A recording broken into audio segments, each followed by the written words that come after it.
Assalamualaikum warahmatullahi wabarakatuh.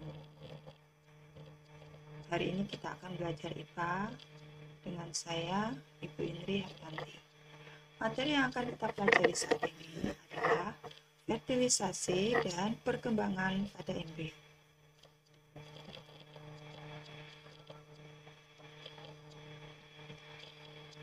Pengertian fertilisasi adalah fertilisasi itu adalah proses pembuahan sel telur atau ovum oleh sperma. Pada manusia, sperma dihasilkan di testis pria dan ovum dihasilkan pada ovarium wanita. Pembuahan akan didahului oleh ovulasi, yaitu lepasnya sel telur yang masak dari ovarium. Ini bagian-bagian sperma. Pada bagian sperma ini ada bagian kepala dengan bagian tengah. Kepala ini di sini ada nukleus atau inti sel.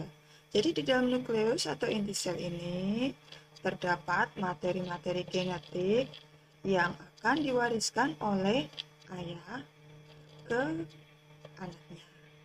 Ya. Kemudian di sini ada bagian akrosom, ada bagian leher, ada mitokondria, ada membran plasma, dan ekor. Nah, jadi ini seperti ini skema proses fertilisasi. Jadi dimulai dari adanya ovulasi. Apa itu ovulasi? Ovulasi ini adalah pengeluaran sel telur oosit dari ovarium. Jadi di dalam ovarium di sini memproduksi sel telur. Ketika sel telur matang, maka dia akan mengalami ovulasi. Setelah mengalami ovulasi, sel telur ini ditangkap oleh silia yang ada di tuba Fallopi. Akan ditangkap, kemudian sel telur ini akan berjalan melewati tuba Fallopi atau saluran telur atau ovidum. Nah, jadi di sini sel telur yang matang ya, mulai berjalan melewati tuba Fallopi. Nah, apabila di dalam tubuh wanita ini ada sperma, nah, sperma ini akan masuk melalui rahim, kemudian menuju ke tuba Fallopi. Nah, ketika ada pertemuan dengan sel telur yang sudah matang tadi, maka akan terjadi yang namanya fertilisasi atau peleburan inti sel telur dengan inti sel sperma, sehingga terbentuklah sigot. Nah, sigot yang sudah terbentuk ini sambil berjalan melewati tuba Fallopi, dia juga mengalami pembelahan. Ya, jadi sigot itu satu sel. Satu sel ini akan terus mengalami pembelahan. Jadi satu sel dia akan mengalami pembelahan jadi 2, kemudian membelah lagi jadi 4, kemudian membelah lagi jadi 8, 16, 32, dan seterusnya. Ya, sambil melakukan pembelahan, nah dia berjalan melewati tuba Fallopi, kemudian dia akan terus berkembang ya. Pembelahan lanjutan nomor 4 ini, pembelahan lanjutan, sigot yang terus membelah sehingga terbentuk sekumpulan sel seperti buah anggur yang disebut morula. Jadi ini aslinya satu sel dia membelah jadi banyak seperti ini bentuknya. Ini namanya morula. Jadi pada fase sigot sudah terbentuk menjadi morula, ini dia akan membelah terus sehingga terbentuk blastosit. Nah, selanjutnya blastosit ini akan menempel ke endometrium. Apa itu endometrium? Endometrium adalah dinding rahim. Jadi rahim ini ketika proses ovulasi, dia akan menyiapkan cadangan makanan. Jadi sewaktu-waktu kalau ada sigot terbentuk, maka sigot ini akan menempel di dinding rahim. Ya, nah, ini seperti ini ya. Ini sigot yang berbentuk blastosit. Ini endometrium, dan di sini rahim. Dia akan menempel atau melakukan implantasi.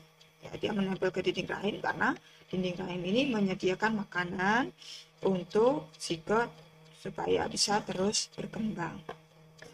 Jadi seperti inilah ya. Jadi Morula yang sudah terbentuk menjadi blastosit, lama-kelamaan dia akan mengalami pembelahan sel, sehingga menjadi bentuknya menjadi lebih besar, sehingga menjadi janin, dan siap dilahirkan. Seperti ini ya skemanya. Nah, jadi ini adalah gambaran bagaimana bentuk sel telur. Ini sel telur ya sebesar ini, dan ini adalah sperma. Jadi dari sekian banyak sperma ini ada satu saja yang bisa membuahi sel telur. Jadi bisa menembus dinding sel telur.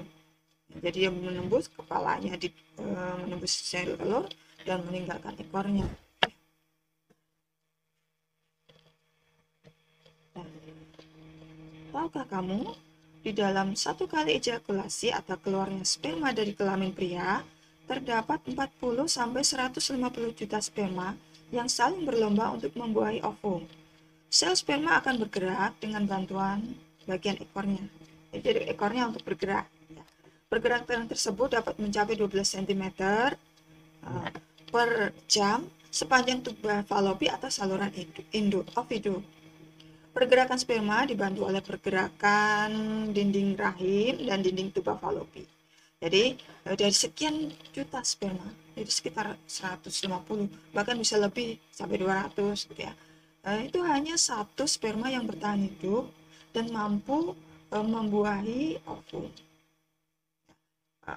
Terus sperma yang lainnya bagaimana? Jadi ketika ada satu sperma yang membuahi ovum, maka sperma yang lainnya akan mati. Ya. Nah, jadi ini ya perkembangan embrio di dalam rahim ini sekitar 9 bulan 10 hari atau 37 minggu. Jadi selama berkembang, embrio akan mendapatkan makanan dari tubuh induk melalui plasenta atau ari-ari. Embrio di dalam rahim diliputi selaput seperti amnion. Amnion ini adalah selaput yang membatasi ruang berkembangnya embrio menghasilkan ketuban. Yang kedua adalah korion. Korion ini selaput luar amnion berbentuk jonjot, pembuluh darah. Kemudian ada saccus vitellinus atau kantung kuning telur. Kemudian ada allantois. Ya. Nah, ini ada tahap-tahapan pembentukan embrio. Ya. Jadi dari pertama ini adalah pembelahan zigot. Kemudian zigot dia membelah terus sehingga terjadi fase yang namanya morula. Morula ini kumpulan beberapa sel. Kemudian dari morula dia akan mengalami perubahan bentuk menjadi blastosol. Jadi blastosol ini ada sedikit rongga di dalamnya ya. Kemudian pada stadium berikutnya adalah blastula, blastulasi ya namanya. Kemudian berkembang jadi gastrula, kemudian berkembang menjadi organogenesis gitu ya. Nah, tahapan perkembangan embrio ini ada beberapa macam, yaitu yang pertama zigot. Zigot adalah tahap embrionik yang dimulai setelah terjadi peleburan antara sperma dengan sel telur. Yang kedua adalah morula. Yaitu pada fase morula terjadi pembelahan mitosis yang hanya menambah jumlah sel tanpa diikuti pertambahan massa sel. Pada fase berikutnya adalah blastula. Pada fase blastula, pembelahan sel terus berlanjut sehingga terbentuk rongga sel berisi cairan yang disebut dengan blastosol. Dan yang berikutnya adalah gastrula. Gastrula ini sel-sel yang terus membelah, kemudian membentuk dua kutub pembelahan, yaitu kutub animal dan kutub vegetal. Sel-sel kutub animal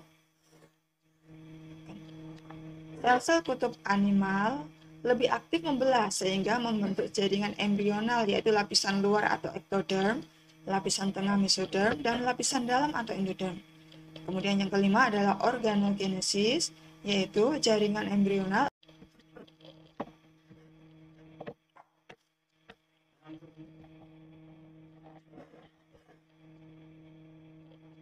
Perkembangan berikutnya adalah organogenesis, yaitu lapisan luar ektoderm akan mengalami diferensiasi menjadi rangka, saraf, dan alat indera. Kemudian lapisan tengah atau mesoderm mengalami diferensiasi menjadi rangka, otot, alat-alat peredaran darah, ekskresi, dan organ reproduksi. Berikutnya adalah lapisan dalam atau endoderm mengalami diferensiasi menjadi alat-alat pencernaan dan alat pernapasan.